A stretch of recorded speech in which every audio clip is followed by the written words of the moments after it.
নমস্কার, শুভ সন্ধ্যা। আমি অমিত। ফেসবুকে নিয়মিত যারা আমার অনুষ্ঠান দেখেন অথবা আমার মঞ্চ উপস্থিতির ভিডিও যারা ইউটিউবে দেখেছেন তাদের কাছে আমি পরিচিত মুখ। তবে এবারে ইউটিউবে আসছি একেবারে অন্য রূপে। আগামীকাল নববর্ষ। বলতে ভুলে গেছি, নববর্ষের শুভেচ্ছা জানাই আমার সকল বন্ধুকে। হ্যাঁ, যে কথা বলছিলাম, আগামীকাল নববর্ষের দিনে আমরা সপরিবারে সদলবলে চলেছি অরুণাচলের পথে, আপনাদেরও সাথে নিয়ে। হ্যাঁ, চলুন বেরিয়ে আসি অরুণাচল থেকে।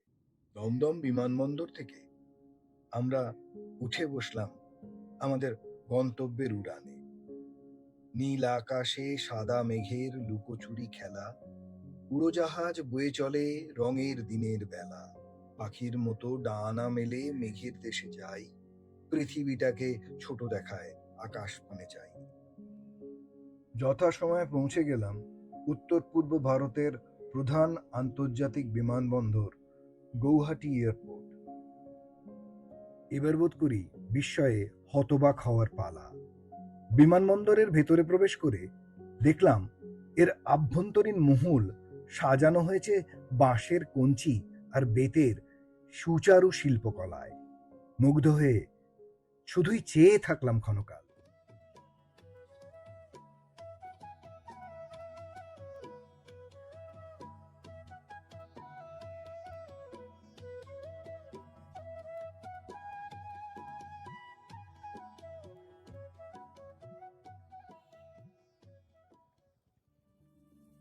গুয়াহাটি থেকে অরুণাচলের পথে আমরা থামলাম এসে নওগাঁয়। এখানে শিবলিঙ্গ আকারে তৈরি মহামৃত্যুঞ্জয় মন্দির পৃথিবীর অন্যতম উচ্চতম মন্দির। এর উচ্চতা প্রায় 126 ফুট। এই অনন্য মন্দিরটি 2021 সালের ফেব্রুয়ারিতে উদ্বোধন করা হয়।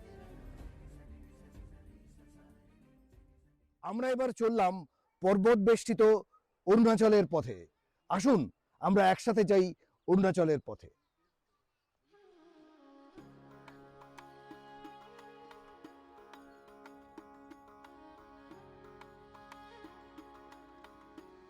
সমতল পথে শেষ হলো বুঝি, এইবার পাহাড়ি রাস্তা। পাহাড় কেটে ঘুরে ঘুরে রাস্তা, আর সেই রাস্তায় কেবলই সবুজের সমারোহ। আগ্রাসী দুটি চোখ উপভোগ করছে নয়নভিরাম দৃশ্যাবলী। আর পিপাসিত মন চাইছে অজানাকে জানতে, অচেনাকে চিনতে।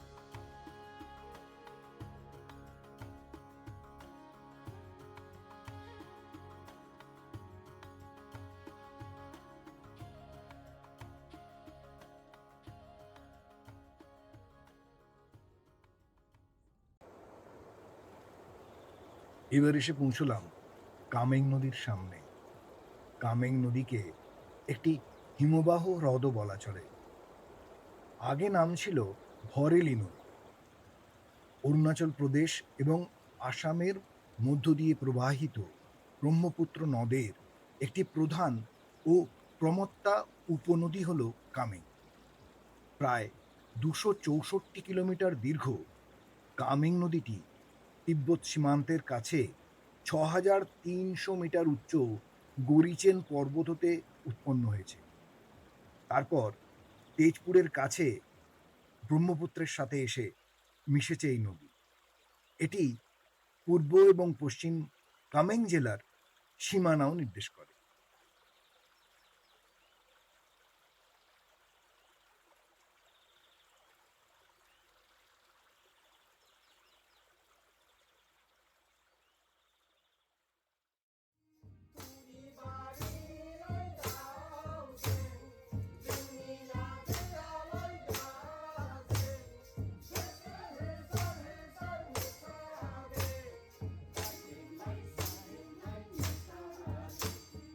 আমরা সানন্দে উপভোগ করলাম উত্তর পূর্ব ভারতের লোকনৃত্য বিহু নাচ।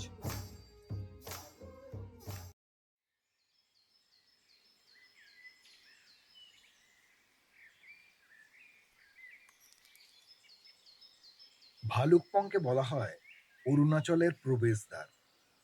অরুণাচল প্রদেশের পশ্চিম কামেং জেলায় একটি মনোরম ছোট শহর হলো এই ভালুকপং।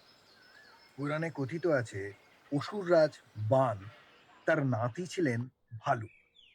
সেই ভালুক এখানে তার রাজধানী স্থানান্তরিত করেছিলেন।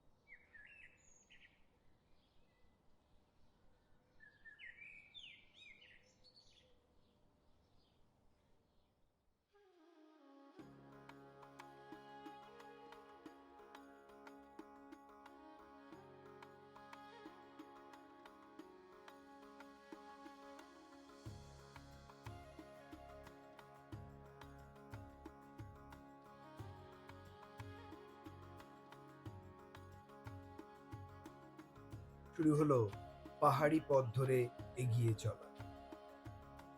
আমাদের এবারের গন্তব্য শৈল শহর দিরাং। আমরা এখন আছি অরুণাচলের পশ্চিম কামেং জেলা। নদী, পাহাড় এবং জঙ্গল, প্রকৃতি যেন উজাড় করে দিয়েছেন তার সব সম্পদ।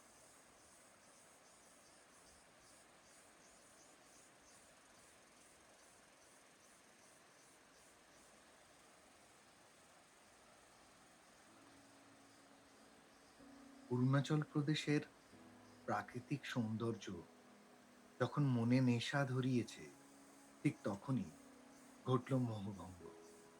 আমাদের গাড়িটি এসে থামল টিপি অর্কিডেরিয়ামের সামনে। এই টিপি অর্কিডেরিয়াম হলো অর্কিডের সাম্রাজ্য। যারা ফুল ভালোবাসেন, যারা অর্কিড প্রেমী, তাদের কাছে এটি হলো স্বর্গরাজ্যের সম। এখানে ৭,৫০০ প্রজাতির অর্কিড রয়েছে, নানা বর্ণে, নানা রূপে।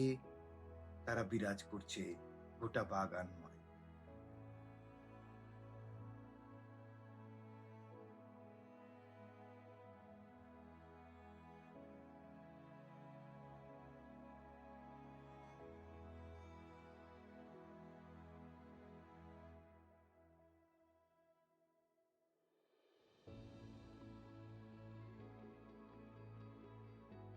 টিপি অর্কিডেরিয়াম অর্কিড বিলাসীদের জন্য আরও একটা কারণে তাৎপর্যপূর্ণ।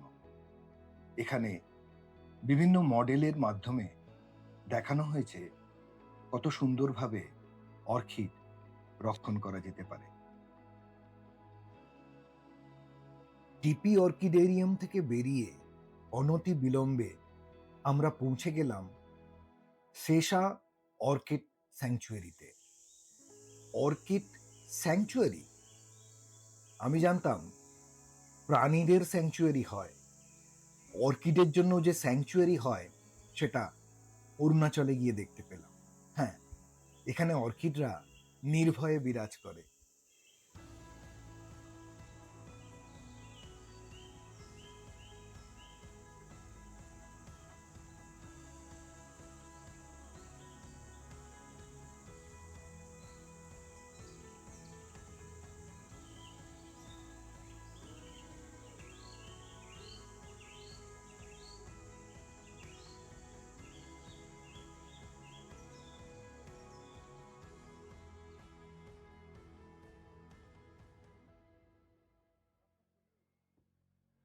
শেষা অর্কিড স্যাংচুয়ারি থেকে বের হওয়ার পর এবার আমরা যাব দিরাংয়ের উদ্দেশ্যে।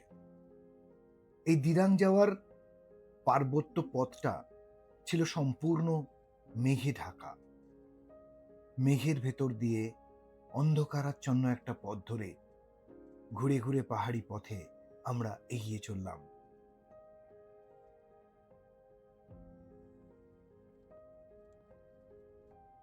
পৌঁছলাম দিরাঙে। সেখানে আমাদের রাত্রি যাপনের ব্যবস্থা হয়েছিল মনেস্ট্রি গেস্ট হাউসে। দিরাং অরুণাচল প্রদেশের পশ্চিম কামেং জেলায় একটি মনোরম পাহাড়ি শহর, যা সমুদ্রপৃষ্ঠ থেকে প্রায় ৪,৯১০ ফিট উচ্চতায় অবস্থিত। এটি তাওয়াং যাওয়ার পথে একটি জনপ্রিয় যাত্রা বিরতিও বলা যেতে পারে। দিরাঙে কালচক্র গুম্ফা, উষ্ণ প্রস্রবণ, দিরাং জং এবং শান্তি উপত্যকার মতো চমৎকার পর্যটন কেন্দ্র রয়েছে। দিরাঙে প্রধান দর্শনীয় স্থানের মধ্যে পড়ছে উষ্ণ প্রস্রবণ, যেখানে পর্যটকরা চামড়ার রোগের নিরাময়ের জন্য স্নান করে থাকেন।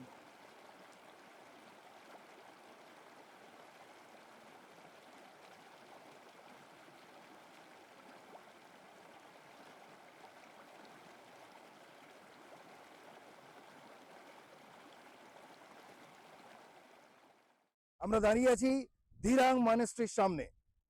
এটা একটা নৈসর্গিক সৌন্দর্য আপনাদের ঘুরে দেখাবো, তবে তার আগে আমি বলতে চাই যে আমাদের এটা প্রথম যাত্রা দিরাং গেস্ট হাউস থেকে। কালকে রাত্রিরে আমরা উঠেছিলাম দিরাং গেস্ট হাউসে, মনেস্ট্রি গেস্ট হাউসে। সেখান থেকে আমরা শুরু করেছি দিরাং মনেস্ট্রি দিয়ে। এরপরে আমরা এগিয়ে চলবো তাওয়াংয়ের পথে, এবং পথে পড়বে শৈল বেষ্টিত সেলা পাস।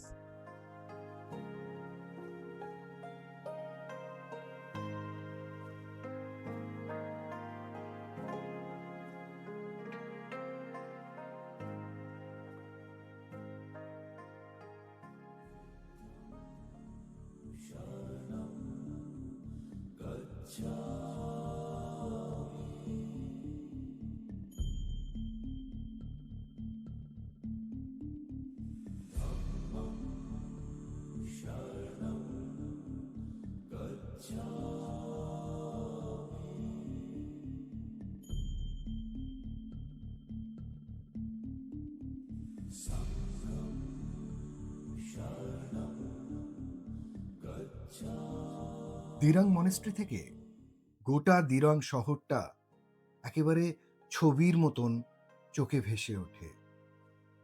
চারিদিকে সুউচ্চ পাহাড়, আর তার মধ্যে শুধুই সবুজের সমারোহ, যেন চিত্রকরের পটে আঁকা কোনো ছবি।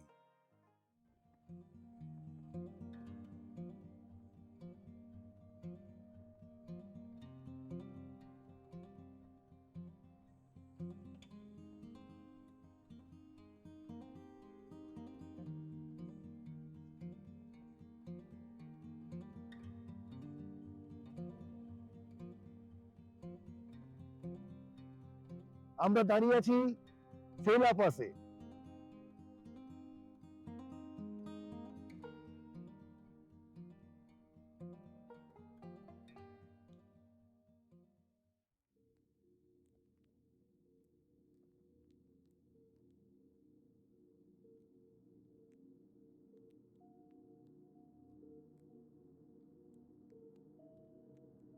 ভারতের অরুণাচল প্রদেশের তাওয়াং এবং পশ্চিম কামেং জেলাকে সংযোগকারী এই গিরিপথটি বছরের প্রায় সবসময়ই বরফে ঢাকা থাকে।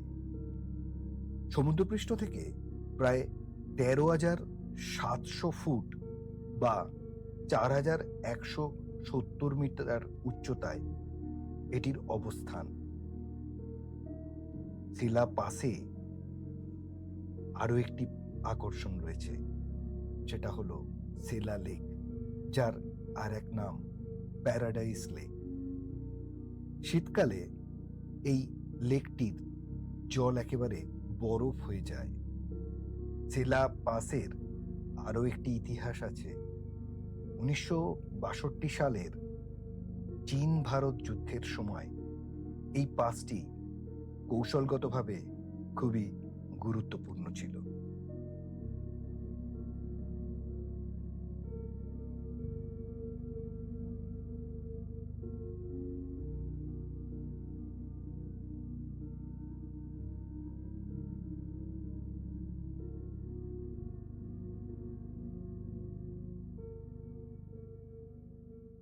বরফাবৃত গিরিপথ সেলা পাস আমাদের যেন কোনো মায়ার বাঁধনে বেঁধে ফেলেছিল। এ বাঁধন কাটিয়ে এগিয়ে চলা সত্যিই দুষ্কর, তবু সামনের দিকে এগিয়ে চলতে হয়। তাই আমরা রওনা দিলাম।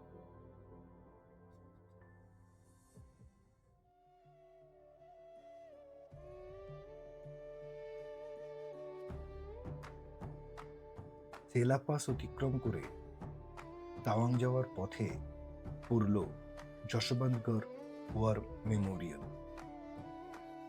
ভারত মাতার বীর সন্তান সৈনিক যশবন্ত সিং রাওয়াতের বীরত্বের কথা না বললে হয়তো আমার এই ব্লগটি অসম্পূর্ণ থেকে যায়। সৈনিক যশবন্ত সিং রাওয়াত 1962 সালে বিশাল চীনা সৈন্যবাহিনীর সঙ্গে একাই লড়াই করে তাদের 72 ঘন্টা আটকে রেখেছিলেন এবং ভারতীয় সেনাবাহিনীর কাছে বার্তা পাঠিয়েছিলেন যে সেনা পাঠানোর জন্য। তার এই অসম লড়াই, বীরত্বের ইতিহাস অমর হয়ে থাকবে।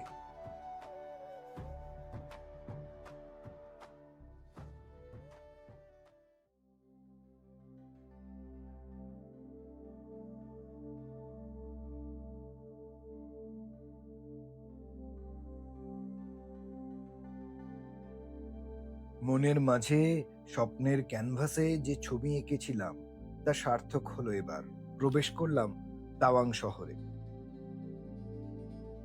অরুণাচলের স্বপ্নপুরী তাওয়াং শহরে আমরা থাকছি 3 রাত্রি। আজকের রাতটা বাদ দিলে পড়ে থাকে গোটা 2 দিন। আমরা এই দুদিনে ঘুরে বেড়াবো গোটা তাওয়াং শহরে। চলুন বন্ধু, দেখা হচ্ছে খুব তাড়াতাড়ি।